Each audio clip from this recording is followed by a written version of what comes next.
Let me just check the instructions I gave out this morning.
Good evening, and welcome back to Simsport Racing International GT3 Championship Season 4. So, tonight we follow our Tier 1 drivers to Misano, Italy for round 4 of our 7 race championship. Um, I am SSRI Ambassador Sam Pierce. I almost forgot who I was there. And pulling double duty tonight on both cameras and in the comm box with me is the wonderful Chris Hill. Good evening, Chris. How are you this evening? Good evening. What a wonderful introduction that was, Sam. Thank you very much. I feel very You're blessed. welcome. So now you Aw. set me a challenge to mess up two things all at once. Normally it's just the one, but tonight it's going to be two. So people are in for a Ah, double treat. you'll be fine as always. So, the fact that it is round 4 is quite interesting because this is the exact halfway point in the championship. Everything is downhill from here, heading to our an epic season finale at Suzuka. So, as being halfway in the championship, points are going to now start to really, really matter. Making sure that you show up and race is going to really, really matter. Yes, we do have a drop round that our drivers get the benefit of when the season is done and dusted. But you need the points in order to be up there. So let's take a look at how the championship is shaping up as we sit at the halfway point. So in our pro class, we've got Dave Jr. Clearly up in front. He's ahead by about 25 points. So he's got one race in hand, but that's about it. And then we have a two-way tie for P2 between Clayt Banney and Regan Mitchell, both in the Lamborghini Huracan, both sitting on 46 points at the minute. Now, this is not taking into account any of the drop rounds. So, of course, a lot of this can change. And then closely followed by Sam Spankelink, currently sitting in P4 in that pro class. So over to semi pro. Nick Vargas is just hanging on to P1 in the semi pro class. He's 3 points ahead of Justin De Jong in P2. And then we've got a two-way tie for P3 between Ryan Leach and Jeets Medina. So be interesting to see how that battle pans out. So with us being halfway in the championship, Chris, and then the points being as close as they are at the minute, um, what are you expecting to see tonight? Uh, I'd expect to see some close racing here if the tier 2 from last week is anything to go by. It was quite close at the start for a large period of time. Um, So I'm expecting to see something similar tonight. Obviously, they've got a mandatory pit stop to make for tyres only, Mm-hmm. and whenever they decide to make that pit stop, we may see everybody come in all at the same time, bang on halfway. You might get somebody that stretches it out, or you might get some people that come in early. So that's going to be an interesting factor for me. Yeah, I think then the mandatory tire change, I think does have quite an impact on people's decision in terms of pit strategy, because of that tire change. For those who are not quite as familiar with ACC, that is a mandatory standstill time in the pits. It's 30 seconds, regardless of how much fuel you take on board. You can be taking no fuel. If you're taking tires, you are stood still for 30 seconds. So it means that in some of our other races where there is only a mandatory stop for fuel and not for tires, um, people have a lot more room to experiment with of not taking tires, and it's only the fuel time which changes depending on how much fuel you take. So I think this race is going to be less decided by strategy and more decided by track position how clean everybody is in terms of track limits, because Misano, lovely track as it is, can be a nightmare for track limits, especially coming out of turn 16 onto the start-finish straight. And the very, very fast corners at the back end of the track, turns 8, 11, and 12. Very, very easy to run wide, and especially if you run wide at turn 12 and go across the grass, not just a drive-through, it is a full disqualification. And I believe you and Chris, you were saying just before we went live that we did see a couple of those in our Tier 2 race last week, which I sadly missed. That's correct. I can't remember which drivers they were, in all honesty, because I'm old. And something will have fallen out to take that place. So yeah, two DSQs last week, from what I recall. Should we do a track guide? Yeah, let's do a quick track guide before we head into qualifying. So we're coming on to the start-finish straight, nice and long here, and thankfully the pit exit isn't for a couple of corners. So come down into turn 1, turn 2, which is kind of a very, very wide chicane. Gotta get your braking point right for turn 1, or else T2 just ends up being a complete mess. Be very, very careful of the pit exit on the left, coming around turn 3 up to the hard braking zone for turn 4, which very, very quickly leads into another turn 5, turn 6 chicane. Again, very, very easy to get track limits on the outside of turn 6. You can take quite a bit of liberty with that curve, but you can see there are some sausage curves out there.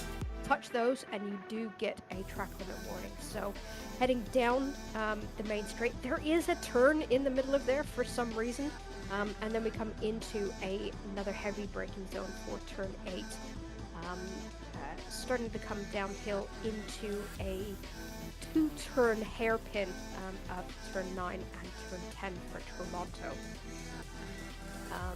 Quite a really nice corner if you get it right. You can come out quite wide onto the right hand side, and then it's a long throw down the back side of the track up to Curvon of turn 11, which is not really any, you don't really need to brake for it, but you've got to be brave. Go out quite wide to come into turn 12, and then you're immediately followed by a very, very awkward braking zone for turn 13. And this is quite a tight turn into Caro, and then we come up to turn 15, and then you've got the pit entry just off to the left, right in the braking zone for the final quarter of turn 16, so that always ends up being quite interesting. You're going to see lots and lots of track limits coming out of turn 16, especially again with those sausage curves. Touch them with any wheel, and again it's an automatic track limit. So always interesting to race here. Really, really love this track. Despite the fact that it was designed for bikes, it's still a really, really fun track to drive. 2.6 miles long, and yeah, plenty of overtaking points, but you've got to be really, really brave on the brakes and be willing to push those track limits to the limit without going over the limit. So as we head into qualifying, Clayton Benny quite comfortably in P1, half a second ahead of Sem Spenkeling in the Audi, although Ben Muller has just picked Spenkeling into that P2 position by 1/10. So everyone's been doing a decent number of laps. Most drivers are already on their 4th qualifying lap so far, and we've still got about 12.5 minutes left to go in this qualifying session.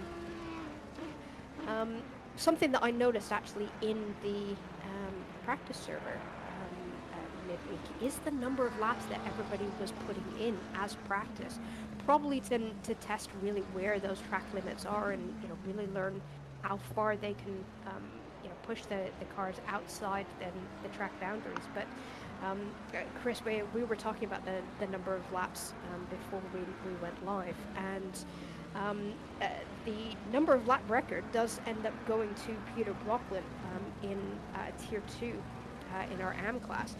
356 practice laps over the course of the 2 weeks leading up to his race last week. Cohen Green's also with over 300 laps. Quite a number of drivers over 100 laps in as well. Do you find it beneficial to do that much practice? I personally get bored. I do. I'll be honest, I'm quite renowned for doing quite a number of practice laps as well. Excuse me, I'm losing my voice already. Put me under so much pressure, Sam. I told you not to introduce me so much. Excuse me, just had to take a mouthful there. Yeah, so I'm one of those guys that has to do a lot of practice laps, get used to, not necessarily the track, because I do tend to know most of the tracks now, but trying to get build on consistency. And some nights it can be quite frustrating because you don't actually improve, but other nights you can find what you're missing, and then you come on the next night and you've lost that thing you're missing, and it's missing again. It's the story of our lives, I think, Chris. Yeah. Constantly find something just to lose it again. Yeah, unfortunately, it's one of those things. Yeah, so just looking at Clayton Banney's provisional pole time of 1:32.7, that is faster than the time that he managed to do in the practice server.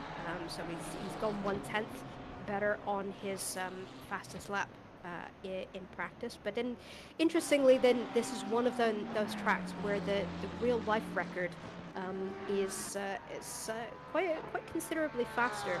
So real life record here, I looked up earlier this afternoon, is a 131.939 from a Mercedes AMG GT3, which was posted in 2022. So we're just under a second off of that time at the minute, but interestingly, we do have some quite close times. Everybody within the top 10 are within a second of each other, and almost the entire grid minus the last three cars are within 2 seconds of each other. So it's nice to see a grid that's so close on lap times. Definitely makes for some interesting racing. And speaking of interesting, is this new livery for Oliver Anderson? It does look that way. That livery does look quite striking, and I'm really loving that. A bit of a space theme going on there.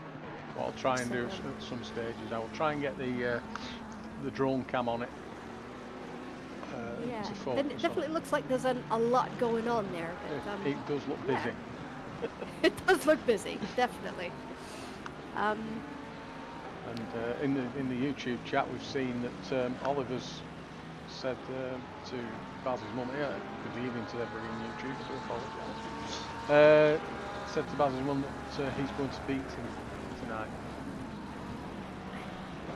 So that's a nice bit of throw your gauntlet down.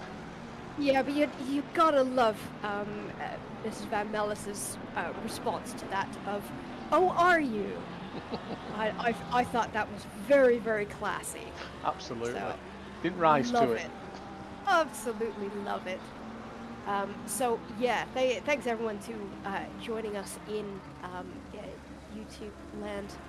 They got from Team Sim Racing Holland as well in the chat.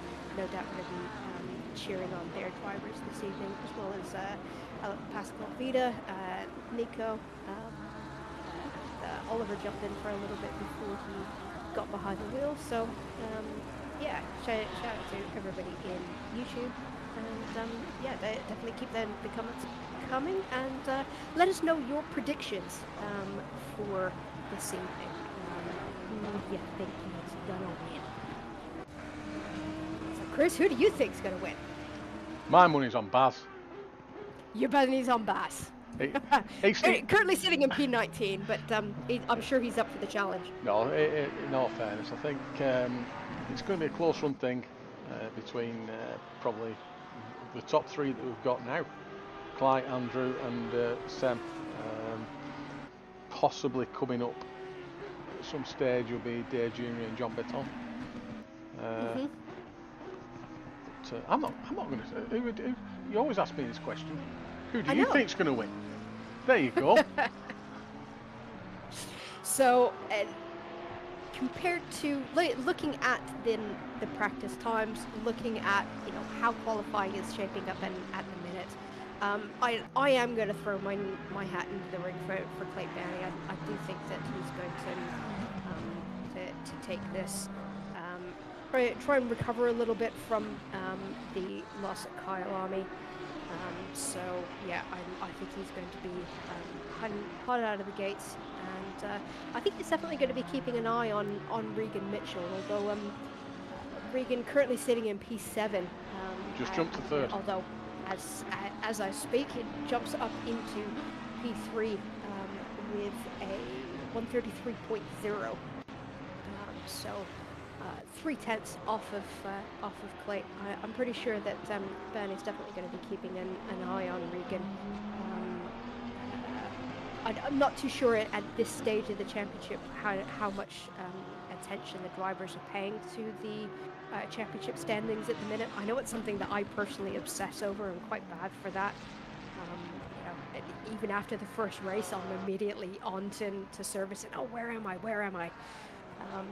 But I think once you get up to this level, I think guys are a little bit more level-headed and maybe not obsessing too much over their places in the championship. Although I think people are going to start paying a little bit more attention to that in the coming rounds. As we're just on board with Arwen Bangermakers, currently sitting in P24 in that Team Rocket. Evolution X BMW. The only BMW in the race. I'm quite surprised at that. And I drove the BMW for a good 2.5 seasons. I really like it. It's an easy car to set up. Relatively forgiving. The only problem is, unfortunately, it's not been favorably looked upon by the BOP gods recently. Had a little bit of a powertrain, so it tends to be not quite so popular, which is impacting its popularity. But yeah, then not think we want to get into the BOP argument. It's not an argument for me because I don't understand it, so you're alright. Yeah, it is something that can be a little confusing, and if you watch any of the big YouTube streamers in ACC, it does seem to be what they're always talking about. It can be a bit of a contentious issue, but at our level, we're just not quick enough for it to make all that much of a difference, I don't think. So yeah. I'm not sure if they applied it to all the other drivers. If they applied full bop to all the other drivers, I think I would still be last. Give you a bopless car and you'd still be last, you think? Yes, absolutely. Oh, you're not that bad, Chris. Oh well. Anyway. Right, not so many people making improvements at the moment. It's difficult to pick a driver out. So. Yeah, we've got 2 minutes, just over 2 minutes 20 left in the qualifying. The majority of the drivers are out on track at the minute. I think there's only about 4 that have fallen in nice for qualifying. But yeah, not many people improving at the minute. So interesting. Although Nordcox is improving quite a considerable amount, but he's not had a very good set of laps. So I think he's been struggling with track limits. His current lap time at the minute is a 1:43.7. So quite a considerable amount off the pace. However, he is currently 5 seconds up. So as long as he can keep that nice and clean, he should be able to get. But I think his lap's invalidated. Oh, he's just invalid because he has just come into the pits. That's really unfortunate. So yeah, Narcox seems to be struggling a little bit to try and put a lap together.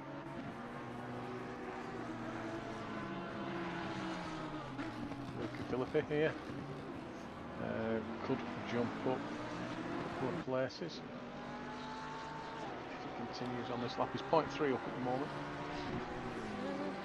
Should put him up to P15, P16 if he manages to keep this delta. Yeah, I've come on board with him quite reasonably early in the lap, considering. The rest of it is 0.3 still. Yeah, he's just coming out of that technical twisty section at the back of the track. He's coming on to the infamous turn 16, and he has managed to keep it up to 10th. Keep it valid. So yeah, good number of places for Luke Philippi there. Justin de Jong's 0.2 up. Moment. A couple of spots. Currently sitting in P19, that puts him up to P13, so quite a good improvement for him. And the timer has now run out, so everybody is on their final laps.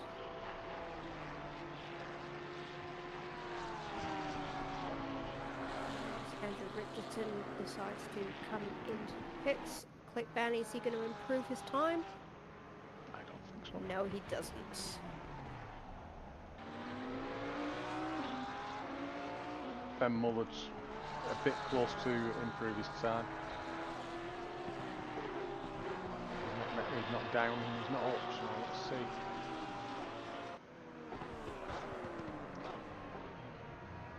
Doesn't improve. No, doesn't improve.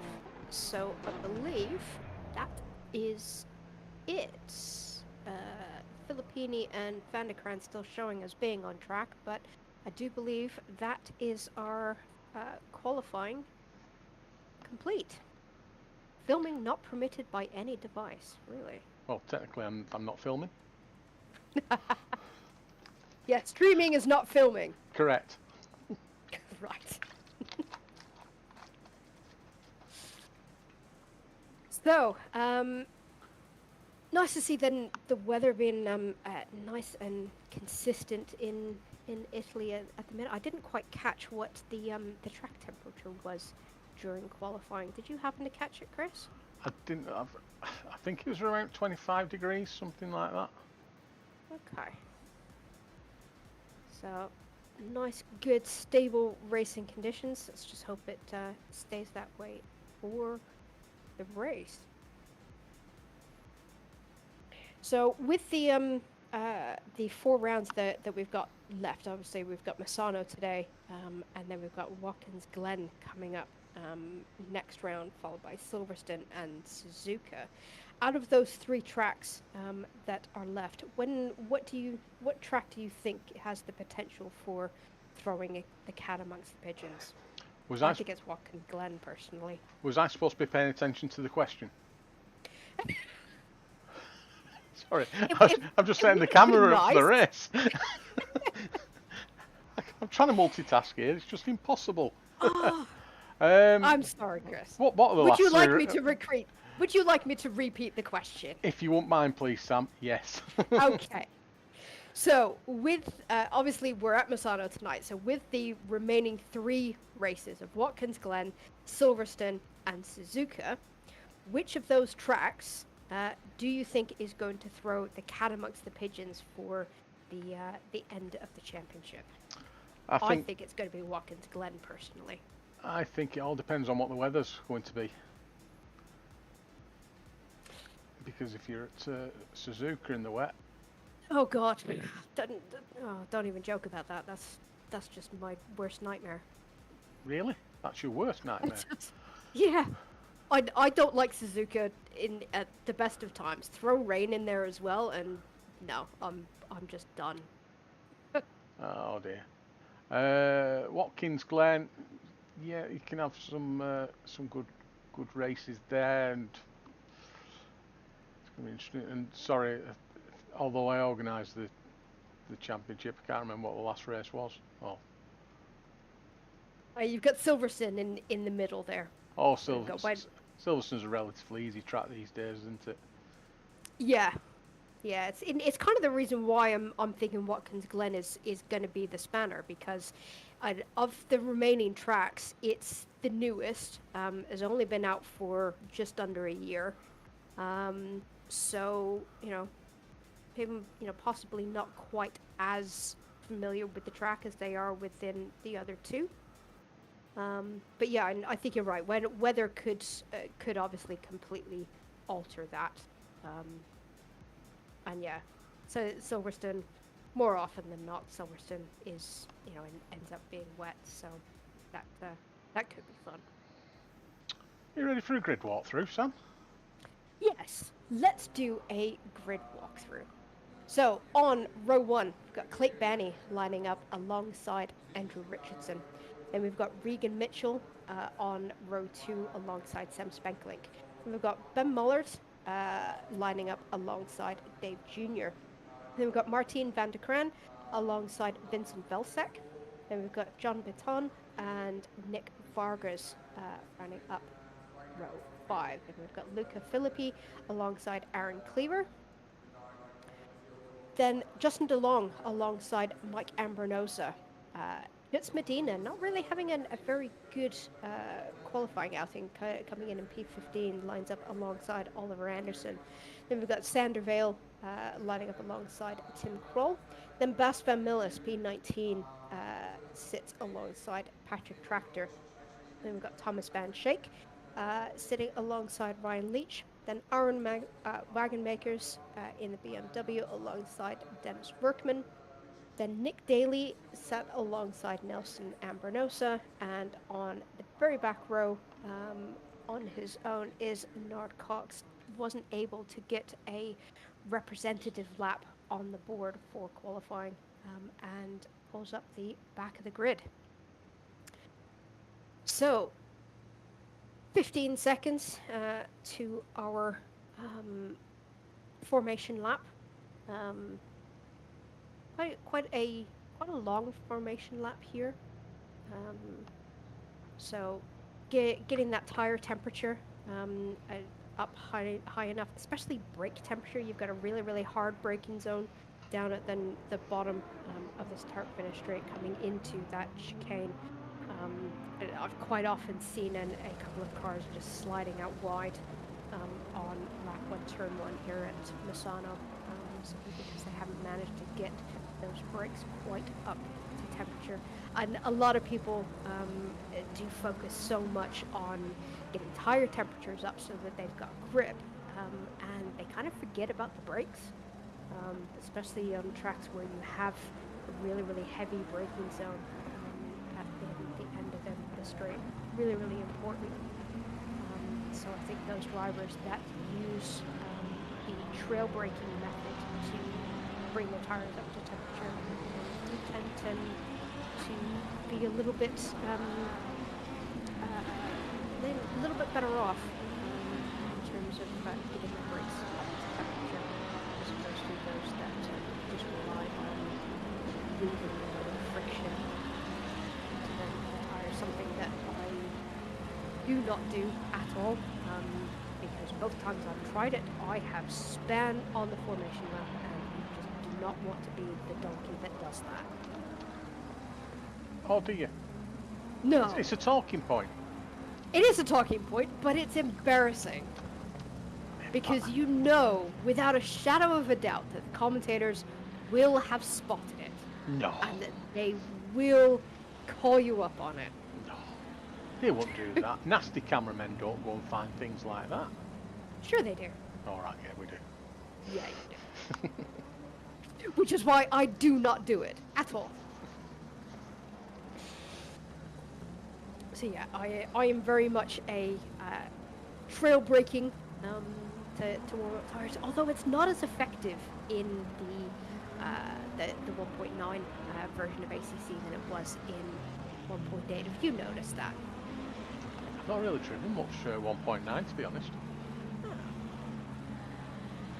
Yeah. I've not had the opportunity.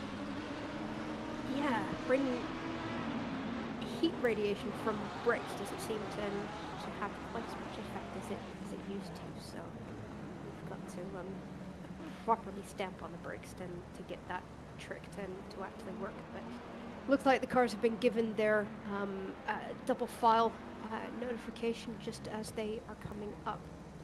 They're just pulling out of turn 15, coming up to turn 16, which is also named Misano, interestingly enough.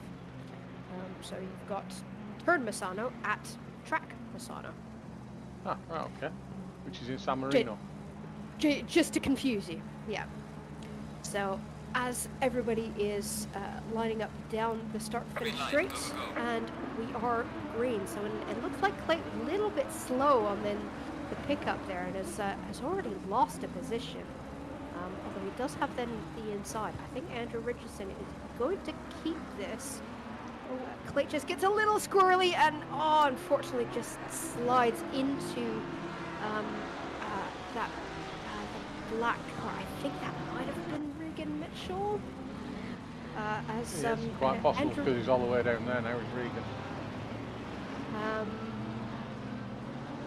So, yeah, so it looks like Andrew Richardson been literally gifted with the race lead on the line, and because of that spin, has a lovely little gap of 1.5 seconds back to Sam Spenkelink in P2. So we know that from his outings in GT4 championships, just give Andrew Richardson a hint of a lead, and he is very, very good at maintaining it. So Sem and Ben Muller, they're going to have their work cut out for them to try and reel Andrew Richardson back in. But yeah, I'm going to see if you can get a replay of that start. I think I do believe that Clay Banny just, I think he initially lost it on his own. Just tires being just a little bit cold, got a little bit of a squirrel coming out of turn 1 and just happened to slide into traffic. So it'll be interesting to just see how that, see if my assessment of the incident is correct. We're just back with Vincent Belsek, currently in P4. That's because I can't do two things at once, Sam. That's okay. You know that. That's okay. I know. Take your time. It's fine. So yeah, and Andrew Richardson, as I mentioned, starting to pull out a gap. That gap now almost 2 seconds already. And everybody else behind, roughly about spread out about a second. So that incident is definitely spread out than the front of the pack. But we have got some close battles in the mid-pack from about P5 right through to P9, all quietly bunched in together. The head of that pack, you've got Martin van der Kraan, followed closely with Nick Vargas, John Baton, Justin DeLong and Dave Jr., all in that squabble. That is for P5 overall, and there is less than a second between P5 back to P9. as Chris brings up that replay.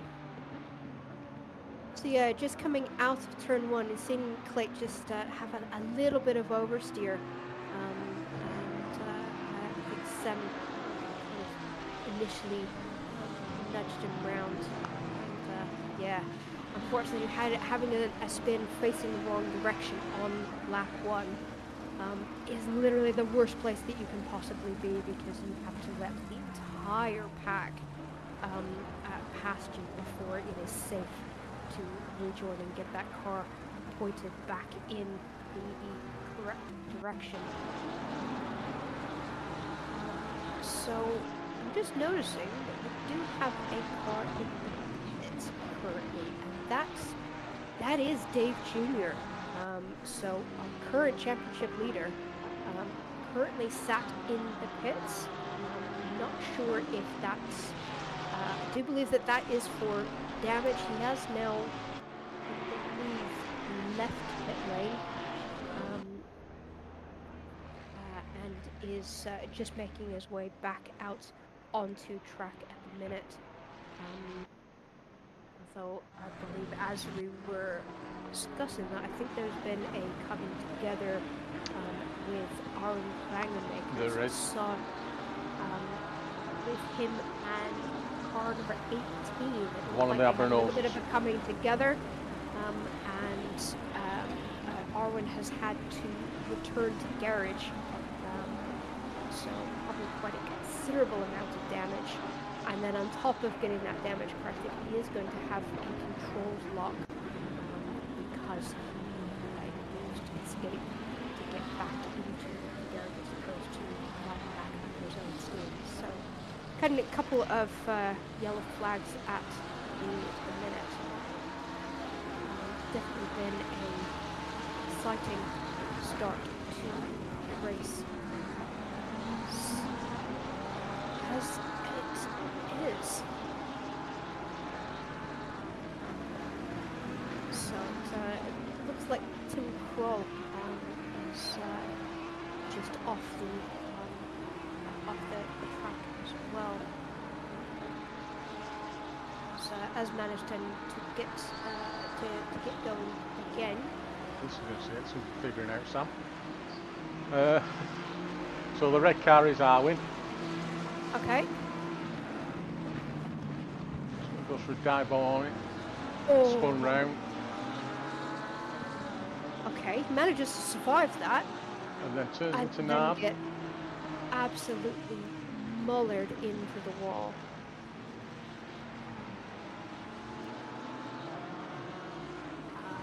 So he is being let back onto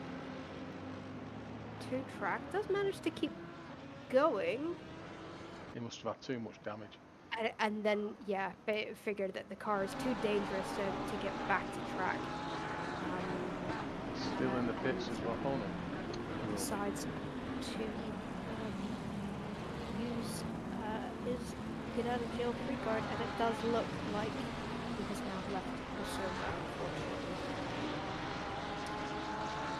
So, in amongst all of that little couple of laps of chaos, Andrew Richardson extended his lead to an entire 3 seconds after 4 laps. So, yeah, Andrew Richardson just decided he is off to the races, and is just out on his own, having fun.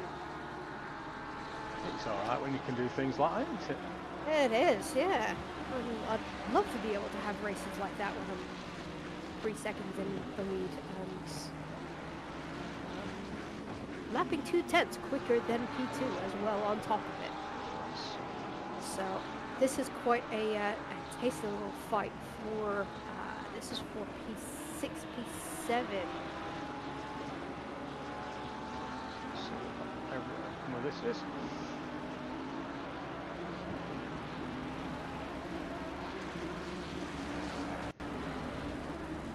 It's Martin van der Kram, isn't it? It is, yes. Vargas.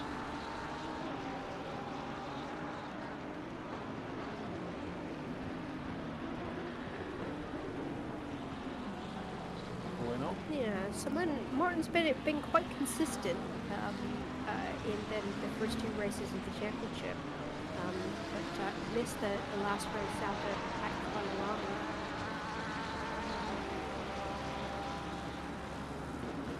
But I have just spotted Clayton Batty on a mission to try and recover some places, has stolen the fastest lap away from Andrew Richardson. So let me just pull up what that lap time was. That was a 1:33.3, which is 2/10 faster than Andrew Richardson. So he's got a lot of places to make up, but I've got a feeling he is going to be a man on a mission, trying to make up as many of the places as he can. So definitely one to watch. It'll be very interesting to see where Clayton manages to get himself up to after that very disastrous start, but making a brilliant move, I believe, on Thomas Van Schaik coming into... that was decisive, that, wasn't it? It was, yeah, very, very decisive, but very clean, very respectful. Everybody gave each other plenty of space, but Clayton's not taking no for an answer. Next up is Bass. Yeah, and he's closed that gap quite quickly as well. So, yeah, Clayton determined to get as many places back as he can, as quickly as he can.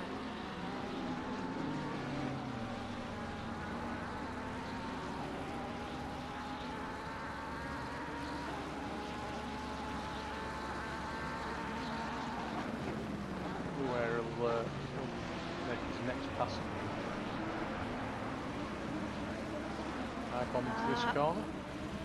I would say it's a good chance to make a move into this corner. I think just a little bit too far back. Did manage to get it stopped in time just at the last minute, but going to be a bit of a drag race. He is going to have the inside, but has got to be careful not to get squeezed out.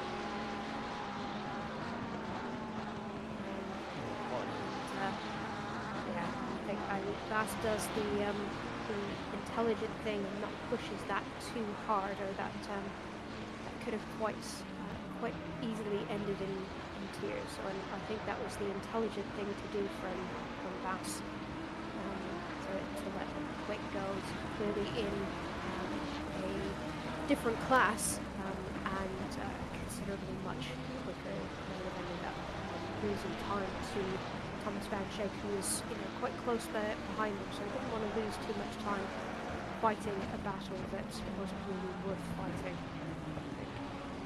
Well, next up the road for Clayton. Sorry that we're focusing on him at the moment, but he is putting in some really outstanding overtaking moves. Is Regan Mitchell.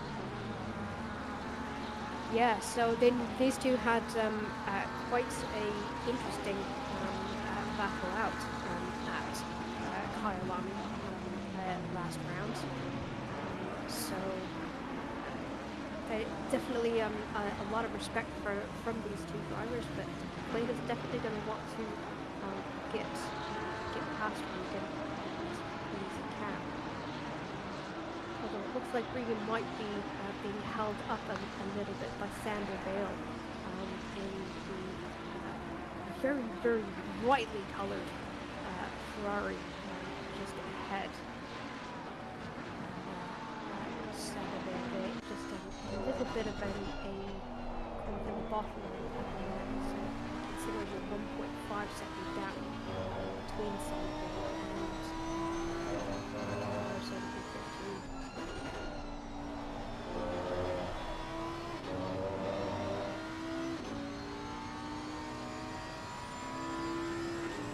Interesting to see if Clayton actually attempts a 2-for-1 if Regan and Sander Bale are so close together. He does the move at just the right place. He might be able to take both of them.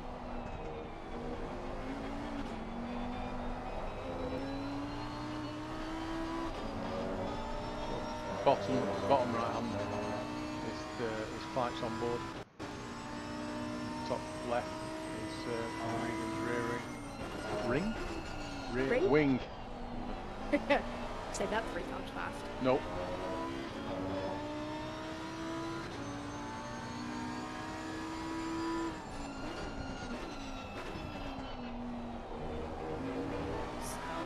I think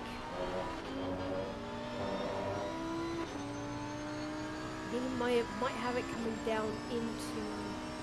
Oh no, they've just passed the hairpin. So I think that the next best opportunity is probably going to be coming into the turn 13-14 complex or Churro. I don't think Clay is quite close enough.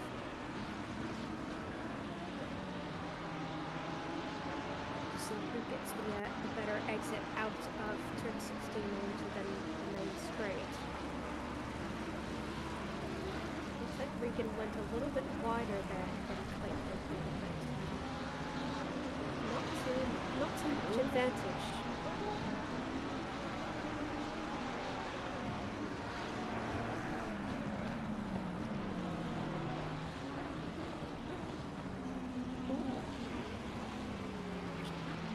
Yeah, and Regan finally makes the mistake, goes a little bit wide, but does manage then to keep the inside coming out of turn 16 onto one of the 2 back straights. So I think has saved himself a little bit there. But I think just a little bit braver on the brakes going into turn 8. Managed to make that. Sticks his nose up the inside, and yeah, Regan being nice and respectful gives him plenty of room. I think it's going to be a drag race, but I think Clayton's going to get this done. He's coming back at him. Oh, this is fantastic racing from the 2 of them. Really, really respectful. You see that they're giving each other just enough space. But yeah, it looks like Clay has managed to get that move made, but in the process, they have both dropped back off of the back of Sandoval. So that fighting definitely ended up costing him about a second in time back to Sandoval. So it just goes to show how much fighting within another car can impact your overall race. So let's have a look at some. Oh, was that Nick? Yeah. It is. Yeah, Nick's tumbling down in the order there. Does manage to get the car going, but did have to wait quite a long time to rejoin.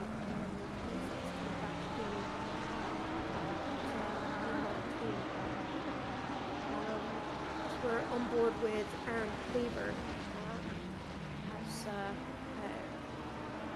Oliver Anderson behind for close company, and Mike Ambrinosa quite close behind that. So this is a battle of 10 overall.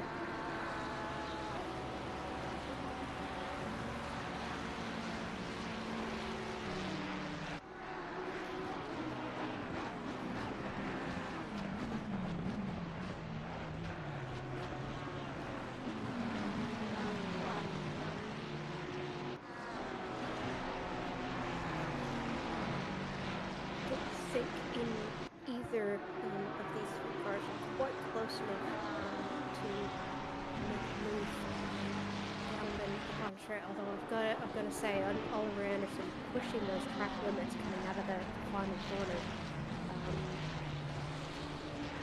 I think definitely something that you need to be very, very careful of here. Interesting to know what and how many track limit warnings some of these drivers have already.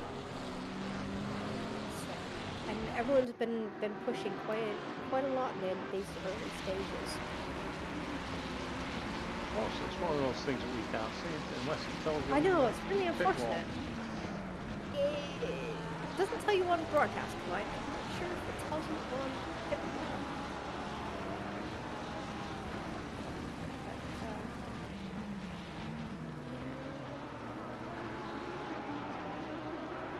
flights right up behind Sandoval now. Yeah, so it didn't take him long to get that gap back down. So Blake now in P14. I don't think he made it quite to the back of the pack when he rejoined, although he was pretty close to it. He managed to get in low 20s when he rejoined.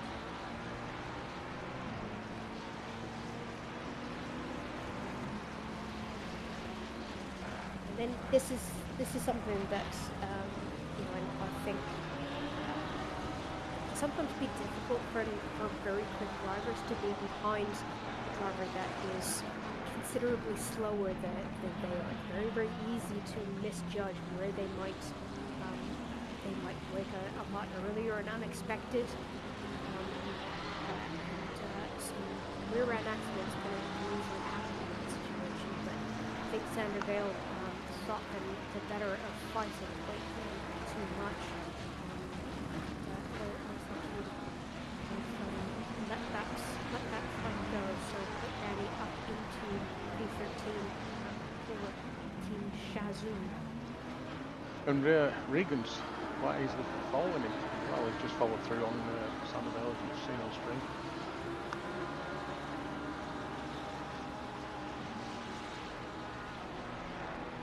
A bit further up, Mike Cameron will be catching Oliver.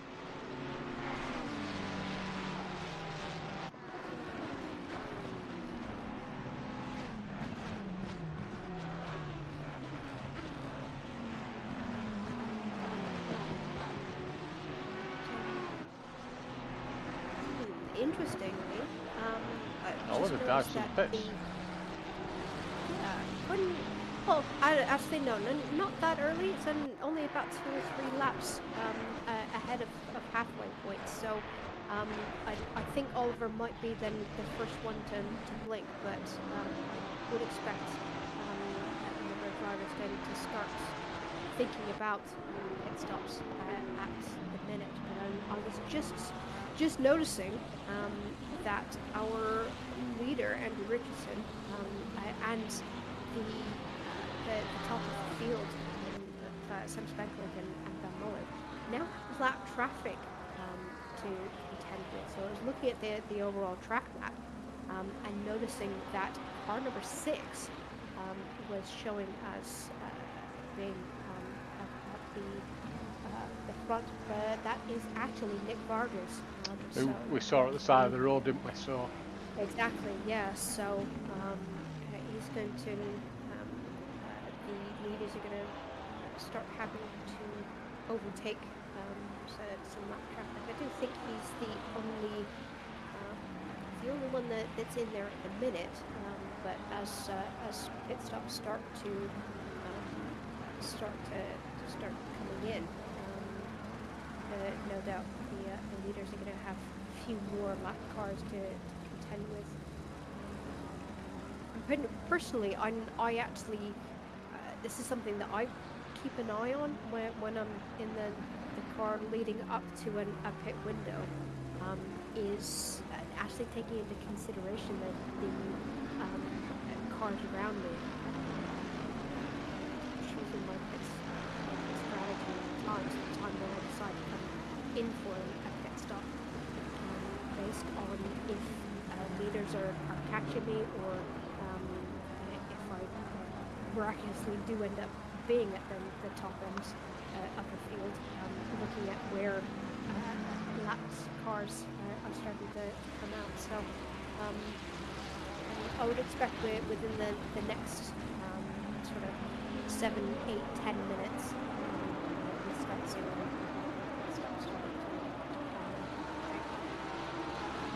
yeah, I'd agree with you as we approach the half distance.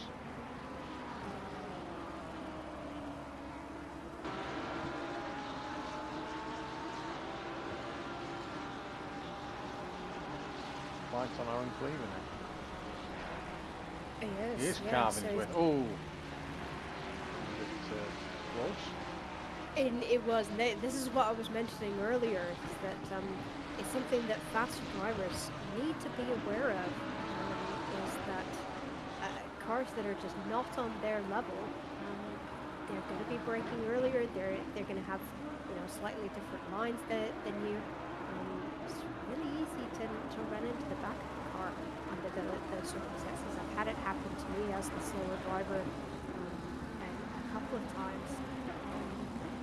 So, it's something that faster drivers do need to be aware of. And then I think something that they need to practice as well.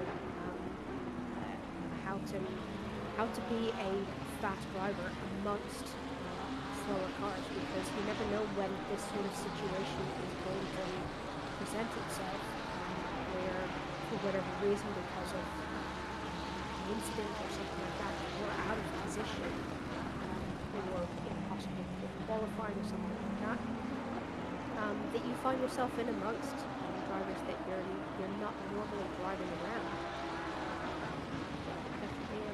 Definitely makes it challenging for, I think, both the faster driver and the slower drivers as well. So I don't know about you, Chris, but I tend to get very nervous behind the wheel when I have a driver coming up behind me who I know is considerably quicker than me. Then making a mistake anyway. Oh, I'm quite relaxed about it. I can hold them off, no problem. Sorry, I can go off, no problem. Yeah, I'm the same. As soon as I see that someone's fast approaching, that I know is faster, I try and get out of the way as quick as possible, because I don't want to get the report against me for holding up a faster driver, in all fairness. Yeah. And interestingly, Clay Banny, along with I've just come into the pits together. And I just happened to catch out of the corner of my eye them coming up to the pit limit line, very, very close, like almost potentially coming in contact with each other, coming into the pit lane. So that was potentially a little bit of a squeaky bum moment for Clay, and certainly for Medina, if he had any eye on his rearview mirror, watching Clay come up from a considerable rate of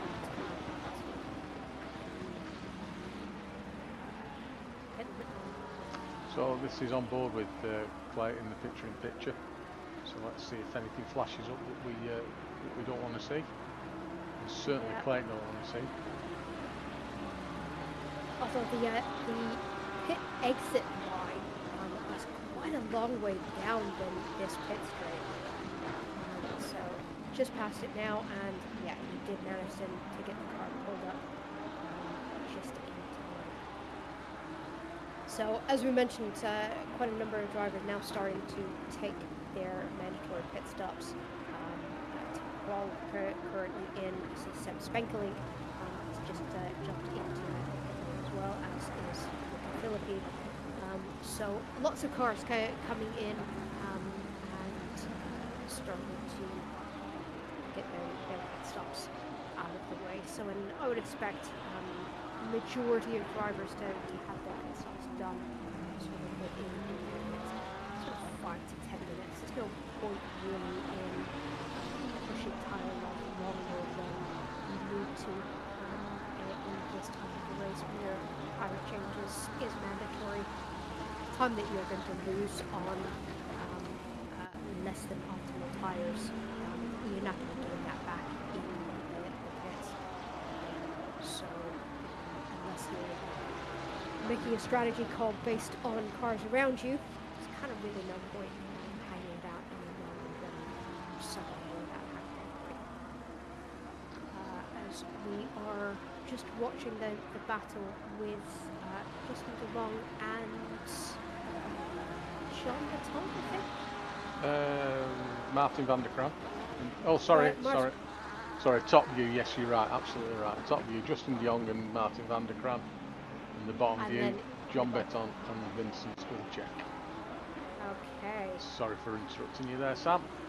That's okay. I have just noticed poor Luca Filippi has gotten a stop-go 34 speeding in the pit lane. Oh It dear. is easily done here. I've done it myself. The pit lane line comes up very, very quickly here. So, yeah, it's something that probably will not be then the only one that we see. But yeah, Luca Filippi is going to have to serve that. I believe within 2 laps, he has to come into the pit. So not only have you got quite a long pit exit where you're still under pit limit regulations, he is going to have to sit those pit box for 40 seconds. So basically, doing a full pit stop all over again. As I believe Andrew Richardson coming in from, or just coming out of the pits from the lead, so doing his pit stop pretty much bang on the halfway mark. We're at 30 minutes 20 left in the race, and I would expect that when all of the pit stops have shaken out, that Andrew Richardson will still be in the net lead. I believe last time I looked, he was a good 3.5 seconds to the good. We're halfway through, keep pushing. Luca Filippi in the pits as well. Serving that SG30. Yeah. And just seeing John Paton, Ben Mullard, Justin Long and Regan Mitchell all coming into the pits from the lead. It'll be interesting to see if there is any gain or loss between Andrew Richardson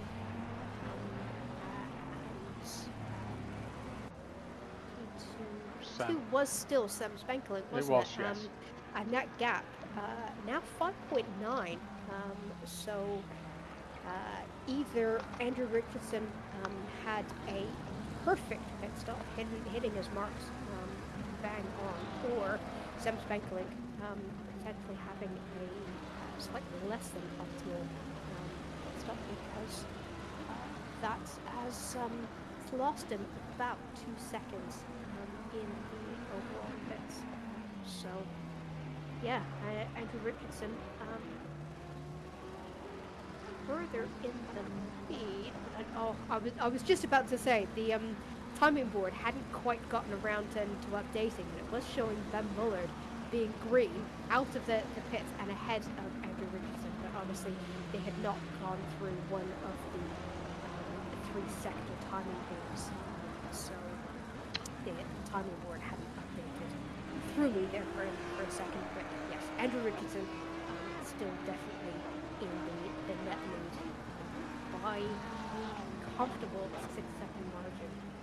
I think the lead, Sam and Ben is a bit closer than it was. That does look to be a bit closer. That gap now about 1.8. Is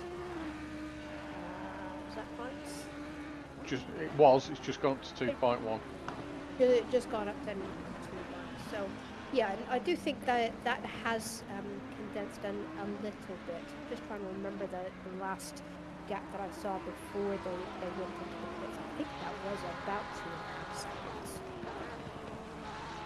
So a little bit of time lost there. So my guess would be that Sam Spankelin maybe didn't quite have an optimal pit stop in that time. So majority of drivers having completed their stops. We just have Thomas Vershake and Laura Cox yet to make their pit stops. But I would expect them to make their stops at some point, as we see our first drive-through penalty come in for I believe track limit, and that is Nick Dealey. As I say that, where is I think he's left the server because I can't select him as a driver. And then this is just something that we don't want to see. Yes, fine, you've got to drive through penalty, but it's not in. No. Can't keep going. There could be a massive crash, and for all you know, you could end up back in P10. Who knows? Keep driving.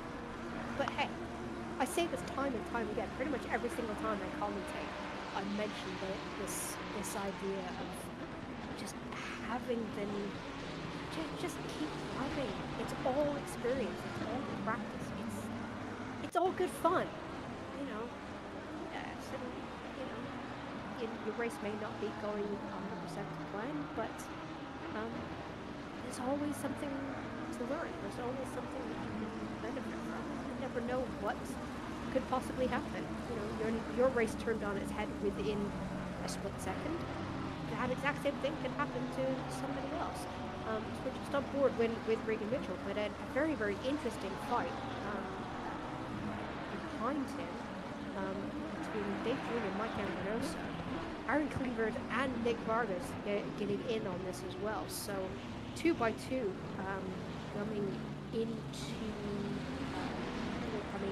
coming out of turn 6. So not really the place that we want to be going side by side. As Regan Mitchell looks like he took that just a little bit on the wide side. Nick Vargas, which I must add is a semi-pro driver in amongst this four-way battle, the rest of them being pros. So, you know, Nick definitely showing that you know, he can defend and attack a higher class drivers and easily hold his own. I wouldn't be too surprised to see Nick Vargas up in pro next season. I think there is a good chance. Yeah, as a driver, he has just progressed so much over the last couple of seasons that we've been watching, which is absolutely fantastic to see. He's obviously getting a good amount of support from the guys at Road 11 Racing. I know they're quite a tight-knit team. Give each other lots of support during practice service. They're always on team radio with each other. So yeah, it's great to see Nick doing so well.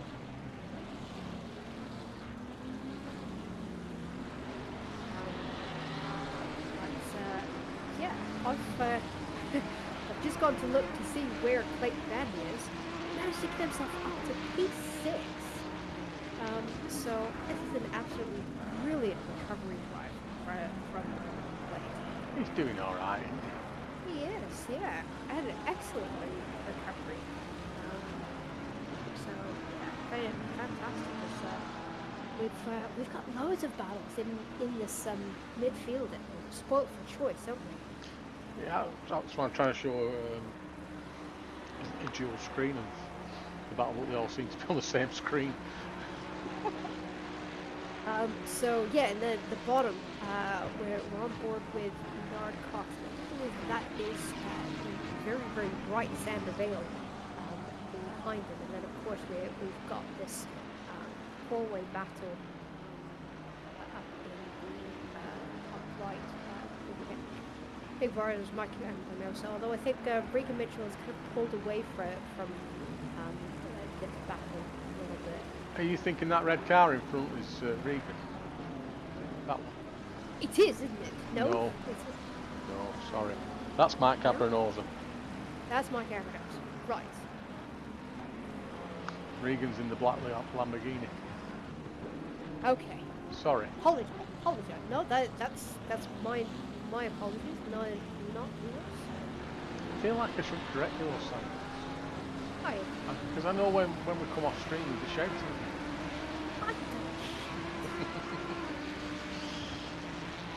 No, definitely correct me. I don't want to sound like an idiot on a public stream for all these lovely YouTube fans. You leave that honour to me.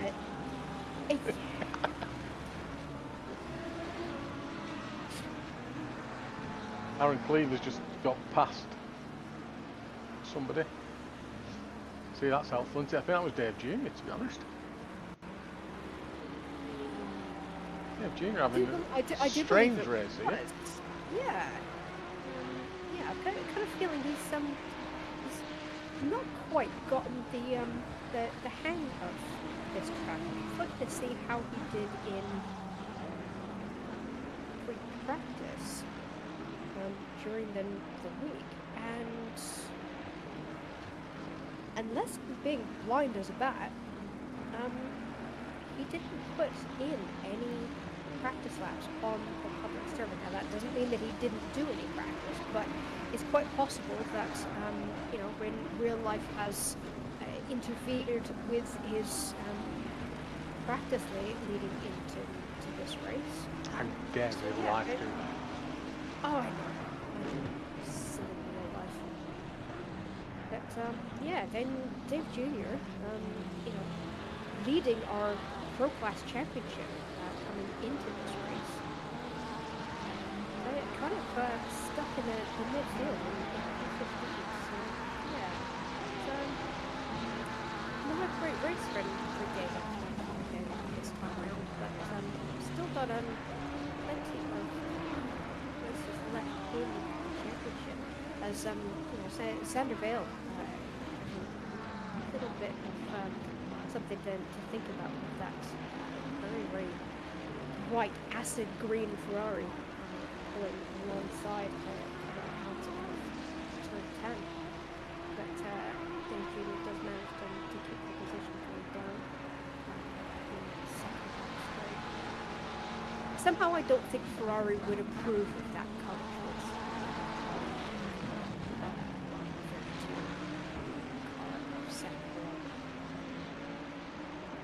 I think they would have a little bit of an issue. Is that something to do with the fact that it's sort of normally a Lamborghini colour?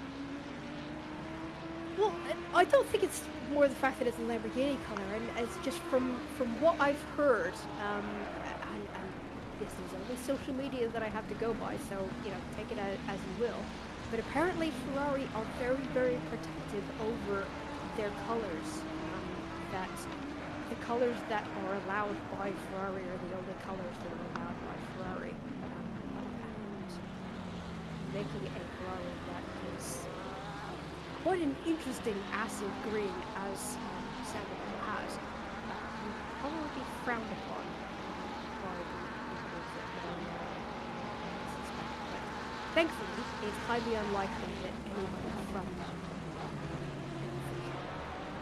Ferrari works watching our stream tonight. That's because they're at their nearest hardware store, the colour swatches of red. Yes. Red. What are the different shades of red that we can have? Interesting. Ryan Leach has jumped back into the pits for a second time. So not sure whether that is very damaged. He's had a little bit of an excursion with a wall, or potentially another car, but back into the pits and going down the order. He is now bottom of the field. So interesting to see if he rejoins. I'm watching on the other camera, and I'll let you know if he does start off again. I can't show you the camera because it's doing silly things. Okay, as cameras normally do. Yeah, it's almost like somebody's blowing it in. So Blake Banning has managed to catch up to the back of Vincent Belsac. So I think very, very shortly they're just going to make a move for 5. Back out there. Sandervale, it's past reducing. And yeah, as you know, Sandervale getting done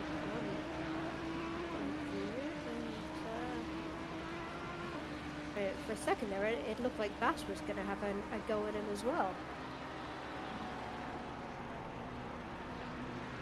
So I don't know if maybe they really made a little bit of a mistake for somewhere along the line there.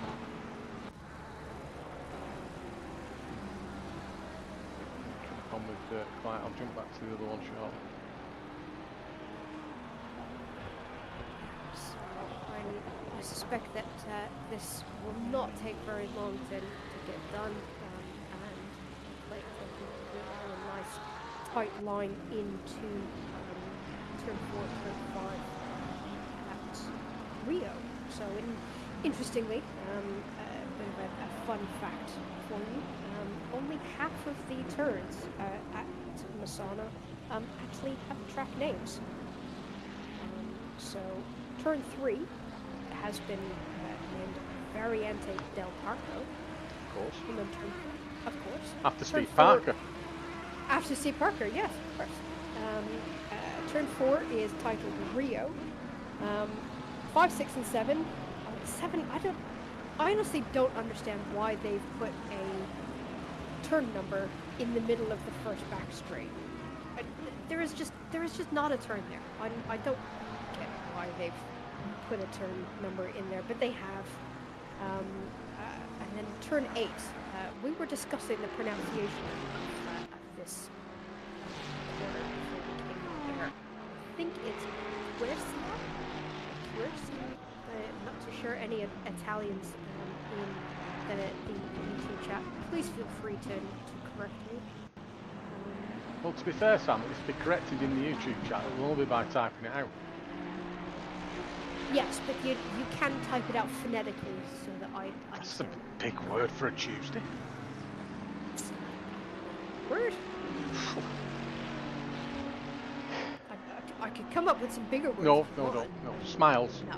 Smiles, that's Yes. a big word. 'Cause Smiles. it's got Yes. a mile between two S's. Love that. Feel free to use it. I shall do. I definitely shall do. So I think I just heard my wife groan from the other room here. after hearing that poor joke. Oh.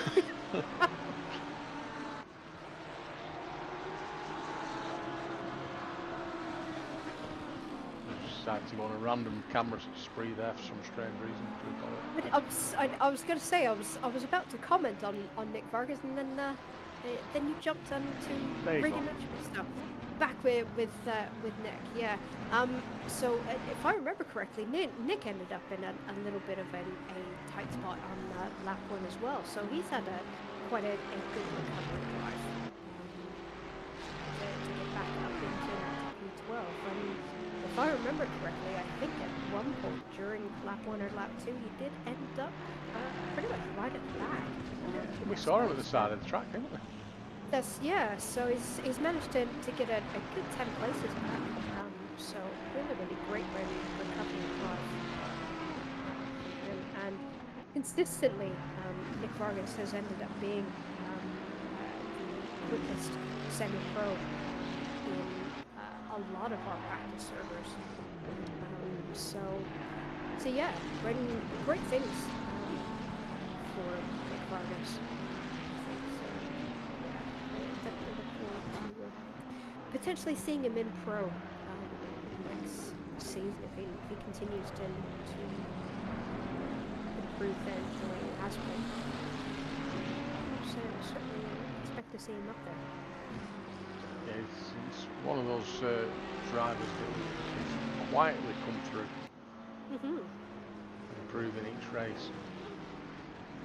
Yeah, and it just shows how much of an impact consistency can have, because that's one thing that I would always say about Nick. He is consistent, and coming off quite an impressive class win at Kyalami. This goes to show why he is currently P1 in that semi-pro class. Although unfortunately not P1 in class in the race this evening. Dennis Workman's got a drive through. Yep, so that's our second of the race, although it'll be the first one that actually gets served, hopefully. Dennis will stick with it.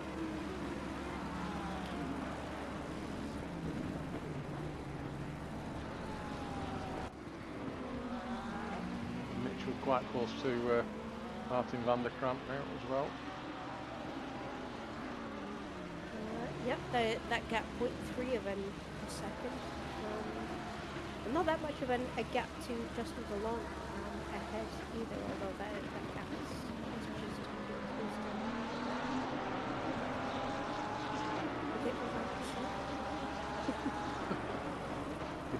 You can see it's so small now. Looks like Martin just let Regan through. That's interesting. Then that did look like a I'm just gonna let you through. I know they're in different classes, but I mean there is nothing to say that you can't defend against a quicker class. You have to let them go. So interesting decision there. Yeah.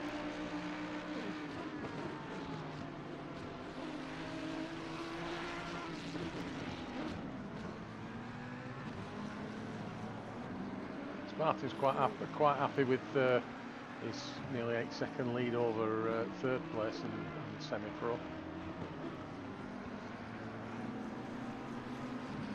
Mr. Anderson. Yep. Oh wow! I've just noticed what the gap is back then to P2, 11.7 seconds. Wow. Yeah, and Andrew Rickison just having an absolute whale of a time up in the lead of this race. So we've got a yellow flag on track that I believe is car 34. Oh, so that's Dennis Berkman. Oh. Yeah, he's really struggling. He came back onto track and then He's gone off again, hasn't he? yeah, he is still moving. So he's gone from yellow to white.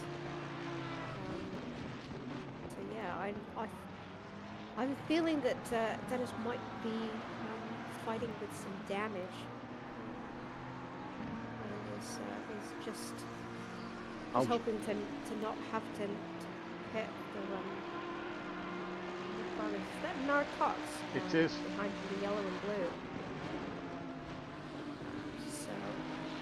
So them being side by side, and now is trying to go around the outside of Mike Campanosa. If he's not careful, he's going to lose a number of positions here.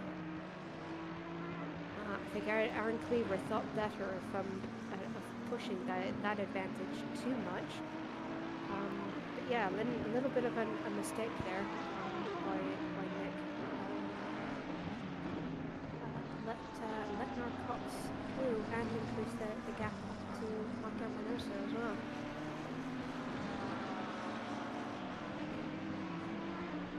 And we've got just under 8 minutes left in the race, so tires are starting to go off a little bit. I mean, they've had about 25 minutes of running. In some cases, less than that, probably 20. So yeah, then there's certainly not new, but they still have plenty of life still in them.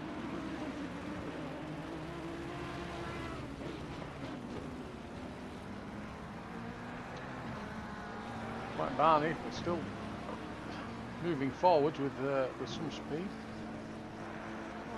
That I believe is John Baton that he's coming up to, isn't it? It is, yes. Or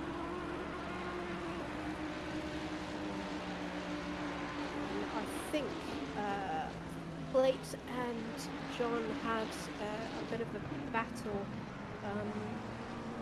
I think it's Snetterton. I can't remember that far back. Yes. That's years ago. Yeah.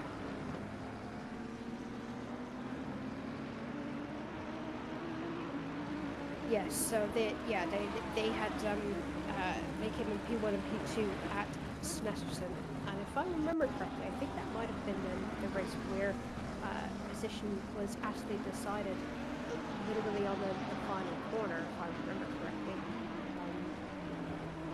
So yeah, these two have had their battles on already then this season, so no doubt John is not going to make it easy. It's going to have to work for it. But he's definitely right on the back of John's car. That gap, literally 0.1 of a second. John's going to make him try and go around the outside, although if he's not careful, Clint's going to get the inside for the tighter corner coming out of turn 14, which will give John the outside for turn 15 and 16. So Clint is going to have to wait and regroup and look for another opportunity. A little bit too far back coming into turn 1. He's definitely made some moves stick in the middle part of the track where it gets a little bit twistier.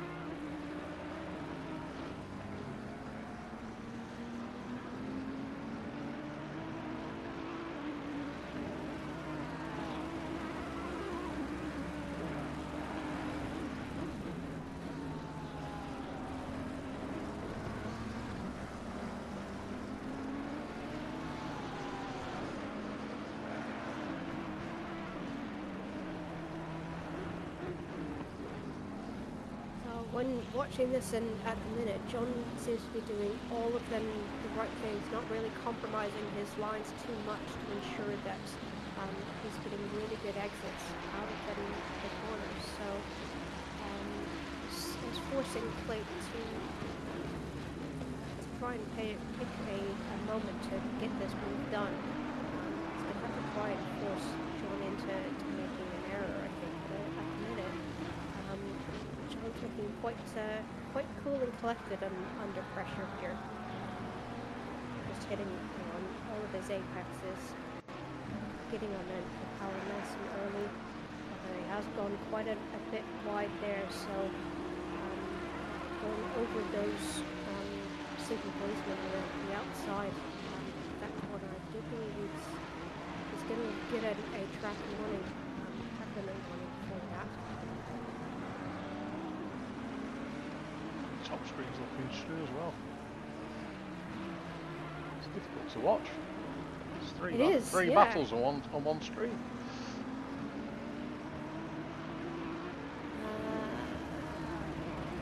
So we've got then this battle between Plate and John. Then we've got the four-way battle for P11 between Michael Morris and Mark Cox, Big Brothers and Cleveland.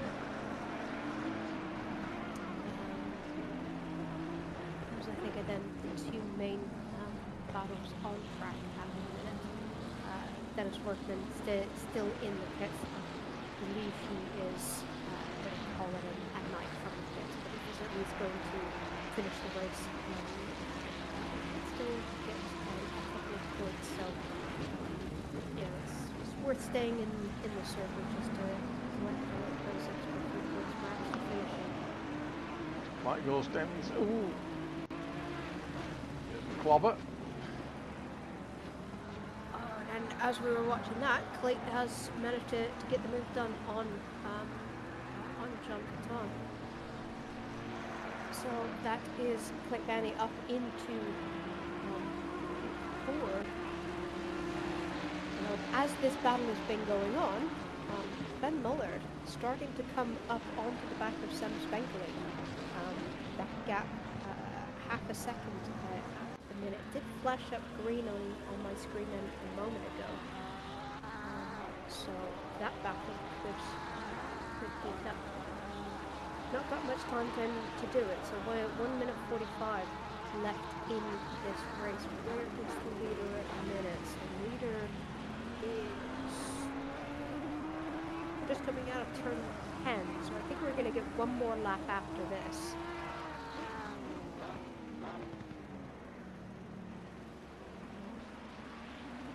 What do I do, Sam? I know. What do I show? I know. I think at the minute, I would keep it as it is. So we've got then the battle between Ben Muller trying to get onto the back of Sam Speckle for P2 up in the top left. And then in the bottom right, we've got this four-way battle currently on board with Mike Ambrinosa. But we've got Mel Cox, Nick Vargas, and Aaron Cleaver is very, very close to second behind. And I think that was the flash of green of Sander Vale looking to clear over the back of this battle as well. So Aaron Cleaver going side by side with Nick Vargas coming down the back straight. Thinks better of it going into that super fast turn 11.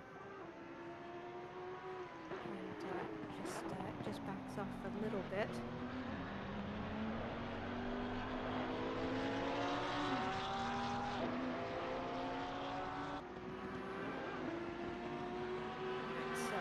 Leader is just coming up to the end of sector one, so this is the final lap.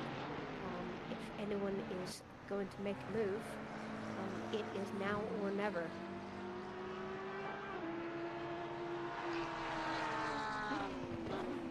Don't think we get the opportunity to show Andrew crossing the line here, are we? Got a little bit of time yet. Andrew Richardson just coming out of turn 12.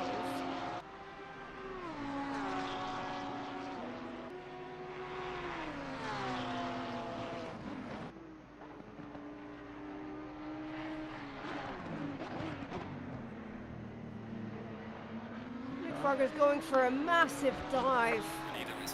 Coming into turn 8. Pushes Nard Cox and a bit wide, but does the gentlemanly thing. And Aaron Cleaver going for a huge undertake on the brakes, coming out of turn 10 onto the back straight. Manages to get the job done. The position held. But does look like he's going to manage to hang on to it. That's absolutely fantastic move. Brave as you like on the brakes. As they are just coming out of, just coming into the final corner now. And that is it. So Mark Ambrinosa manages to hold on to P11, Mark Cox, P12, and Aaron Cleaver just manages to get P13 in the final sector. So fantastic job there as we see Dave Jr. Not on his usual form, coming in P20. Quite an unfortunate surprise for Dave, and then Tim Paul being the final driver to finish on track. So, well, round 4 done, and in typical Tier 1 fashion, so much going on, not really knowing where to look, and which battles to follow, but a dominant drive from Andrew Richardson, performance that we are used to seeing in GT4s. Really nice to see Andrew repeating that sort of a performance in GT3s, and I know he prefers the GT4 cars and sometimes has a little bit of difficulty getting to grips with some of the GT3s, but fantastic drive from him this evening, and over Sam Speckling and Ben Muller. So hopefully we will have some drivers coming into the commentary box for interviews momentarily. Just gonna make a note of the finishing order. So aside from not really knowing where to look and which camera to focus on, Chris, what was your impression of that race this evening? You want an impression? Well, yeah, of You course. want me to go vroom vroom? No, No, not that not, type of impression. not that in type of Oh impression. right, no. sorry. I thought it was a very dominant race by Mr. Richardson, which I believe I did call at the start of the broadcast. And if that's Yes. not even true, Yes. I'm going to make it sound like that's what I said. Uh-huh. But You yeah, did. but yeah, very very good race and an excellent fight back from Clyde Barney to finish fourth. Yes. In the I'm end. gonna have to apologise then to Clay because I can't help but feel that I might have given him commentator's curse by saying that he was going to win that race. So I shall. I'm sure he excelled at the last to first challenge.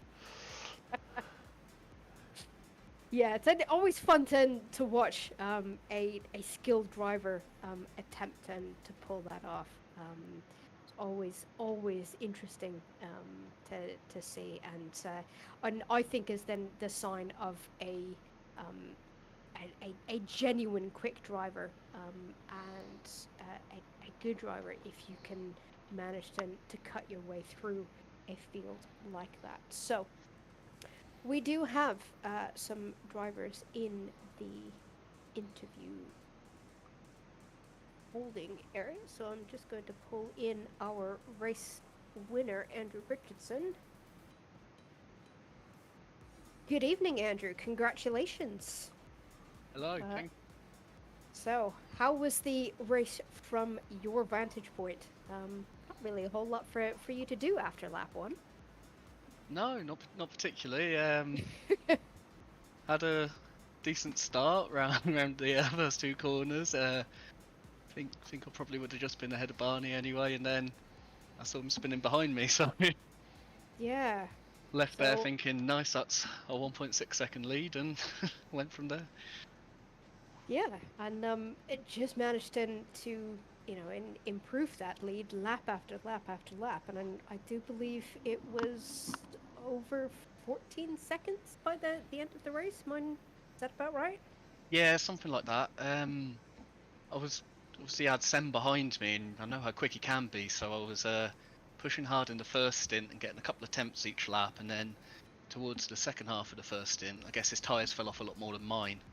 And I think when he pitted up, I had 6 seconds, maybe a bit more. So I just covered him and pitted the next lap. Tried my hardest not to thinking, take it easy into the pit lane. And then I swear I got a drive through, but I must have been so close. So I was a bit worried about that. I had 30 seconds sat there queuing, but crossed the exit line and got away with it somehow. And then, second stint, just looks like Sam didn't have the pace, and the gap kept growing and growing and growing. I was just not pushing, make sure I don't beat myself by getting the drive through for track cuts or making a silly mistake. Yeah.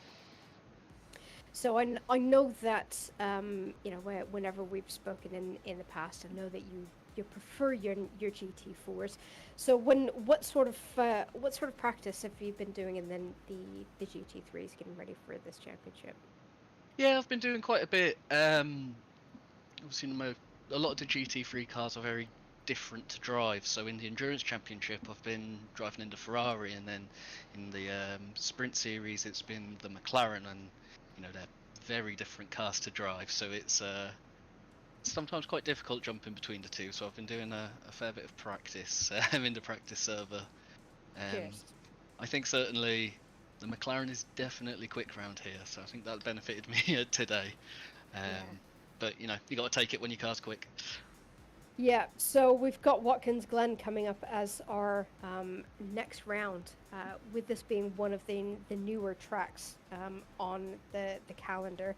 Is it a track that you enjoy? Have you had much experience around Watkins Glen? Yeah, I really like Watkins Glen. It's a very fun circuit. Feels like it's got a good flow to it. Yeah. I've had no practice in the McLaren, so I'm not sure what practice I have done will benefit me, but yeah, I'm sure I'll find some time in over the next couple of weeks. Right. Well, we look forward to it. We've got a couple of other drivers that we need to interview, but thank you very much for jumping in. Thanks for giving us a great race. and we look forward to seeing you in 2 weeks' time. Thanks, Sam. Have a good night. I've got Right. I've got a quick question for Andrew, if you don't mind. Hello. Hello, how are you, Andrew? Oh, I'm very good, Chris. How are you? Not too bad. I'm just wondering how your sales of bolts is going. Have they Well- increased immensely in the last few weeks? I've been getting a lot of good feedback, but sales haven't taken off just yet. So Oh, right, fair enough. we'll keep pushing. I'm not going to ask what that's about. If you know, you know. Right, fair enough. Cheers, Chris. No problem. Okay, so let's bring in our second place driver, Sem Spenkelink. Good evening, Sem. How are you this evening? How was your race? Yeah, it was a pretty sweaty race. It wasn't too eventful, except for the start, but I really struggled with getting valid laps in. So the first half went pretty good, and then I got like 3 track warnings within 2 or 3 laps. So that was the second stint was complete horror for me, just driving very slowly and safely, just monitoring the gap to Ben behind. It was actually not very nice. So yeah, glad it's over. Bit iffy about what happened with Clyde at the start. Had a little tap on his rear. He squared the corner a little bit more, and I had the inside just on the steering towards the outside, and then the slightest of touches sent him a little bit to the left and to the right, overcorrected, and yeah, got collected big time there. Glad he could recover it in the end to, I think, P4 or something. But yeah, that was eventful for him, I guess, but for me it was a pretty anxious race. So we were watching the pit stops panning out, and how was your pit stop? Because it looked like you lost a bit of time to Andrew in the pit stop phase. Did you? How was your pit stop? My pit stop actually went well. I think I lost quite a lot of time on the few laps before that. Okay. When Nick Wargers came out of the pit right in front of me, I had a weird aero wash moment, and after that I think the tires just dropped off, so that was a bit unfortunate in terms of timing. And then the tires kept getting worse and worse, and I was like, okay, I'm just gonna box a few laps early, see if the new rubber will help me. That felt more comfortable than after the pits, but I got my third warning then, and I had to keep it tight after that. So I saw the gap to Andrew was 6 seconds. I knew I could drive his pace pretty much, but I wasn't gonna close up those 6 seconds unless he made a big mistake. So I thought it's better to keep it safe. Yeah. So you were on 3 warnings for pretty much the entire second half of the race then. Yeah, correct. Ah, right. Okay. So with Watkins Glen next round out, is you looking forward to it? Yeah, I think Watkins is a very nice track. I'm yet to find out how the Audi is there. I really didn't like it much here. It was very, very rough to drive, very tricky. The rear was very loose. Okay. Driving with higher TC helped with keeping the rears in check, but then I would just lose 2-3 tenths a lap. So I hope at Watkins the Audi is a little bit nicer. So I think it can be fast at any track, but it's a really difficult car, and I haven't really gotten the hang of it yet. So hopefully the second half of the season will do me better.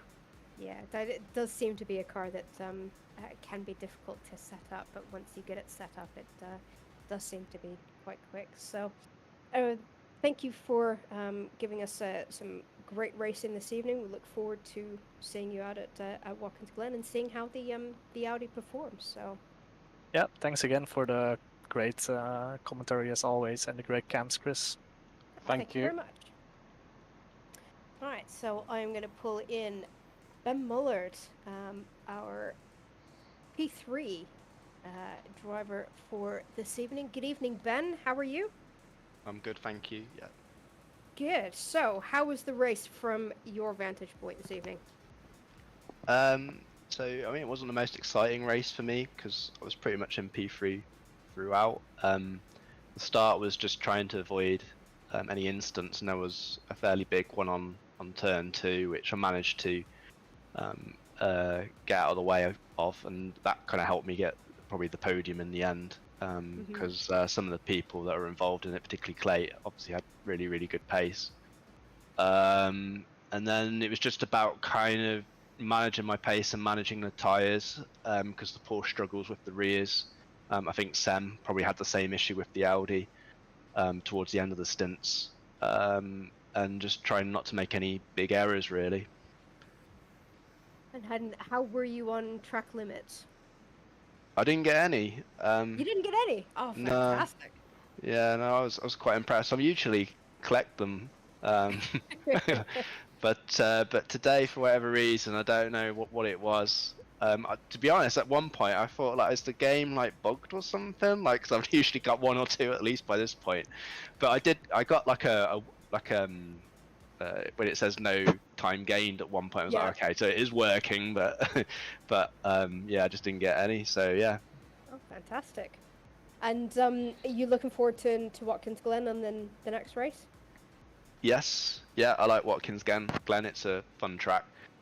It usually has good racing there, so hopefully it'll be an exciting one, and it should be good, some good battles hopefully next time. Yeah, so it's definitely going to be challenging for us in the commentary box, trying to keep on top of all of your battles. We didn't know where to look in the second half of the race this evening, but yep, glad you enjoyed it. Glad you're looking forward to the next round out. Thank you. And what are you are you keeping an eye on the overall championship position at this point, or is it not something that you're concerned about just yet? I'm not too fussed. I think I said to you last time in the interview thing, or one of the times at least, that I was aiming to get a podium at some point this season, and I've got one now, so I'm happy. Goal achieved. If I get a decent overall, then that'd be nice. But there's some really quick guys in this league, so yeah, it's going to be difficult. But if I can be consistent throughout, then who knows? Maybe I could get a top sort of like 5 or 6 overall. That'd be nice. Excellent. Well, thank you very much for coming in and having a chat with us, and thanks for giving us some great racing this evening. We look forward to seeing you out at Watkins Glen in 2 weeks' time. Thank you, and thank you for the commentary. Thank you. And I'm going to pull in Justin DeLong, who was our semi-pro winner. Good evening, Justin. How are you? Good evening. I'm fine. How are you? I'm not too bad. So, how was the race for you this evening then? From the start it was pretty good, and I think maybe 10 or 15 laps later, something around that, someone hit me on the rear in the first corner, and after that my balance, the car became a little bit more oversteery. So it was hard to keep it on track. I was on 3 track limits also, and it was just for the last 27 minutes I was on 3 track limits. So it was just managing the cars behind me, because there was no point of attacking anymore, because it was too much of a gamble to push it really harder. So I kept it between the lines and just managed it to the end. Yeah, I think a lot of drivers were in that exact same scenario of by the time the pit stops were over, on three track limit warnings. So just being nice and sedate while not giving up positions. So we've got Watkins Glen coming up in our next round. I know a lot of drivers that we've interviewed so far are all really looking forward to Watkins. It does seem to be a very popular track with drivers. Are you one of the Watkins Glen fans? Yeah, Watkins Glen is a fun track, but I don't know how the Porsche will handle it, how it will, how the drivability is of the Porsche there. Oh yeah, let's see. But yeah, I like the track. I like the track a lot. Excellent. And are you keeping any eye on the championship positions and at the minute, or is it something that you're not really worrying about just yet? As I think we're just in the halfway point of the championship now. Yeah, I'm not really worried about it. I think I had a good race today compared to my rival Ryan Leach. So it will close up the gap a little bit. Maybe I will be in front now. I don't know. Let's see. But it helps today. Today helped a lot. Yeah. Well, coming into this race, I think there was 4 points between you and Ryan. So, yeah, it's definitely going to do you some good. So, well, we look forward to seeing you out in Watkins Glen in 2 weeks' time. We're interested to see how the Porsche gets on there. So thank you very much for coming in and having a chat with us, and we look forward to seeing you in a couple of weeks. Yeah, no problem. You also thank you very much, and have a good evening. Thank you. Bye bye. Bye now. And I believe we have time for one more. We've got Oliver Anderson sitting in the green room. So We always have time for Oliver. We always have time for Oliver, yes. Hello, Oliver. Oh, hello, Sam. How are you? I'm fine. I hope you're fine as well after your missing out of the second split 2 weeks in a row and leaving me to hang there. Oh, I know, I'm sorry. I've been very ill the past couple of weeks, but Oh, yes, I totally I'm didn't tell alive. everyone I'm that back. you had diarrhea. He did, Sam. He did tell everybody that, yeah. Thank you so much for that, Oliver. You just have so much class. Oh, my pleasure, my pleasure. Ugh. So, how was your race? Interesting podium in class. I would actually say that this was the first time I had a good race this entire season.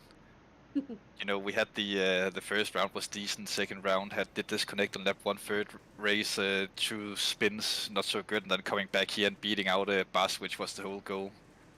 The first couple of laps was a little bit hectic. I knew that I didn't get my best qualifying result in possible, so I basically just did a full send on the first couple of laps, just snatching as many positions as possible, which brought me into a decent position, and then yeah, making the undercut and just chilling at home from there, managing the gap to the cars behind, choosing the fives not to go and battle with Regan Mitchell, for example, was a pretty smart idea. I started to get a little bit nervous when I saw that Nart Cox came out on the relatives, but yeah, in the end it worked out.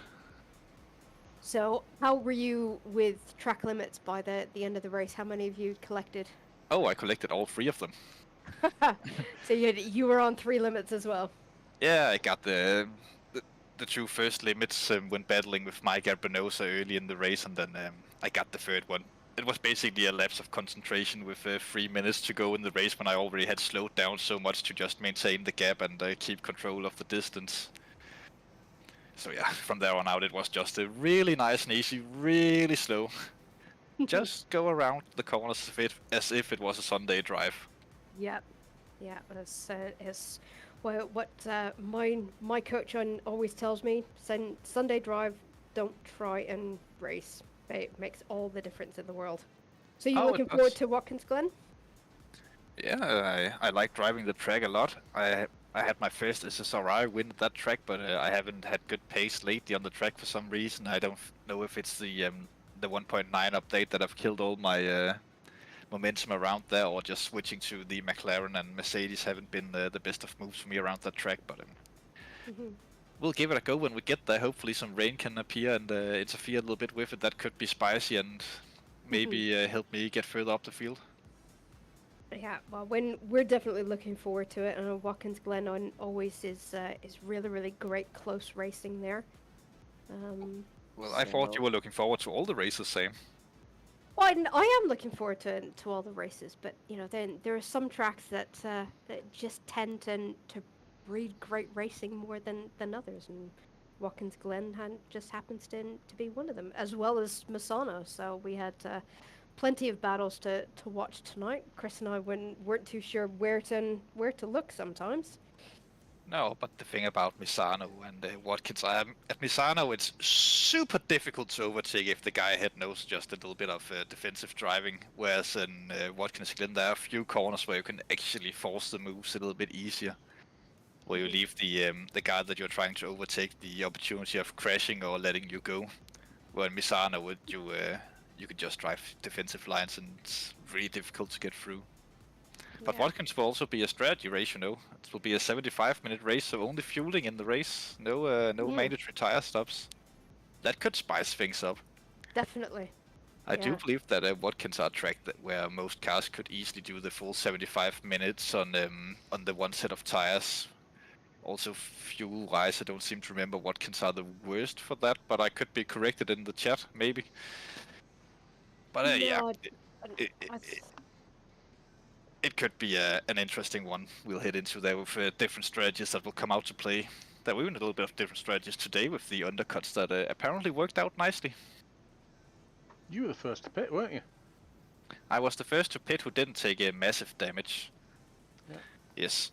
I noticed that I was caught in a train and I lost a little bit of time being there, and I had some damage from when Mike slightly grazed the back of my car, so I thought I might as well take it early and try the undercut. 2 laps later, Mike came into the pits as well, maybe trying to defend the position that he thought he might have gained on me, but yeah, it worked out quite nicely, gained quite a bit of time by pitting early and avoided all the battling. Which is a little bit unfortunate, since battling are the most fun part of racing, of course, but hey-ho. Great. Well, thank you very much for joining us for an interview, Oliver, and we look forward to seeing how you get on with Watkins Glen in 2 weeks' time. Oh, you'll hear from me before. We'll be doing commentary next week. Goddammit, Sam! Don't forget. Yep. No, I won't forget. So. Also, you guys out there in the YouTube video thing, don't forget.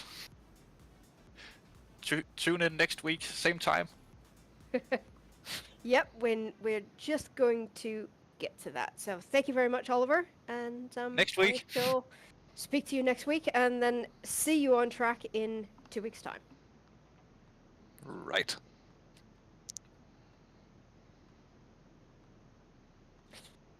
Right. So, as Oliver pointed out, let's have a look at what we've got coming up. So our next race is actually one of our race room races. So in 2 days' time, on October 26th, the guys are going to be at Knutstorp. I have no idea where Knutstorp is in the world, but it sounds interesting, and no doubt will be plenty of fun. So Halloween, we are at our first race at Watkins Glen with our Tier 2 drivers of the GT3 Championship. And then November 7th, we are back in America at Watkins Glen again for Tier 1. And then November 9th, we have another race room event, this time at the TT Circuit Aston. And then the big event, November 11th, is our 24 hours of Kyalami charity race in support of the Christie charity. So there is still plenty of time for teams to sign up. We do have some spaces left, but be quick and get your registration in. We have currently raised over 1,200 euros for the charity, and we want to make a concerted effort of increasing that as much as we can. Now, if anyone in YouTube land doesn't necessarily want to race, but they want to support this great cause, we do have a charity auction that is currently underway in our Discord channel, and I was having a look at some of the prizes that are up for auction, and wow, I'm definitely going to be putting in some bids for some of these prizes. So we have a SimuCube SC2 Pro wheelbase available. We've got a SimLab set of load cell pedals. There's a 45-minute session in a full motion D-Box simulation rig care of Bass. And we have a 200 euro discount voucher for the online store at .eu. So some absolutely fantastic prizes. If you're interested in snagging any of those, be sure to jump onto our Discord. And we've got a dedicated channel for you to place your bids on any of those auction items. And if you want to join in, be sure to get your team registered and all signed up. If you don't want to do any of those, definitely be sure to come and join us here on YouTube on November 11th, Saturday and Sunday, while we race 24 hours of Kyalami. So I'm really looking forward to watching that and doing some commentary as well. Chris, I know you're really looking forward to the race as well. This is a race that's very close to your heart as being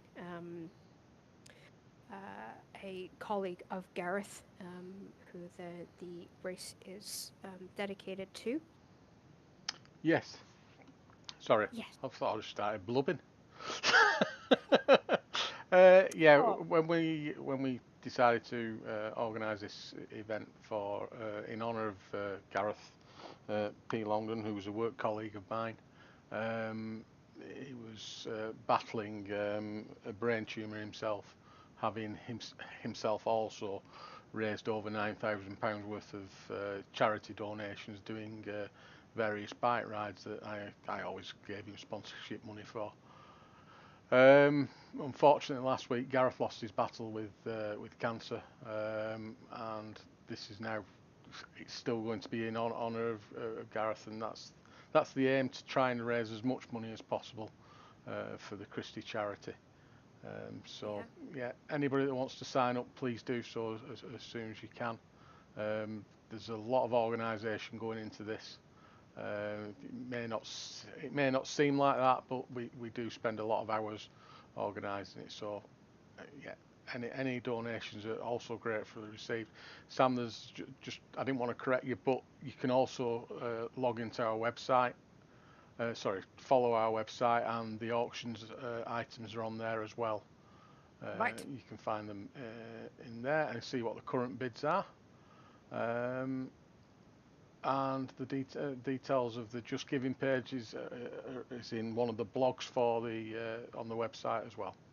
So sorry for stumbling my way through that lot, but I had to say something. I couldn't just sit here and do nothing.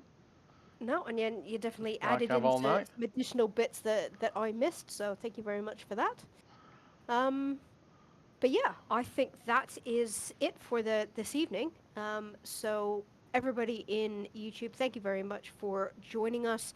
Be sure to click subscribe, give us a like, and don't forget to hit that bell icon so that you get notified of every time that we go live with one of our streams or upload some new content for you. I have been Sam Pierce, and with me has been the lovely Chris Hill. So thank you very much for joining us. Have a fantastic time, and we shall see you in 2 days for Race Room, or next week for Watkins Glen. Thank you very much, and have a great evening. Thank you, guys.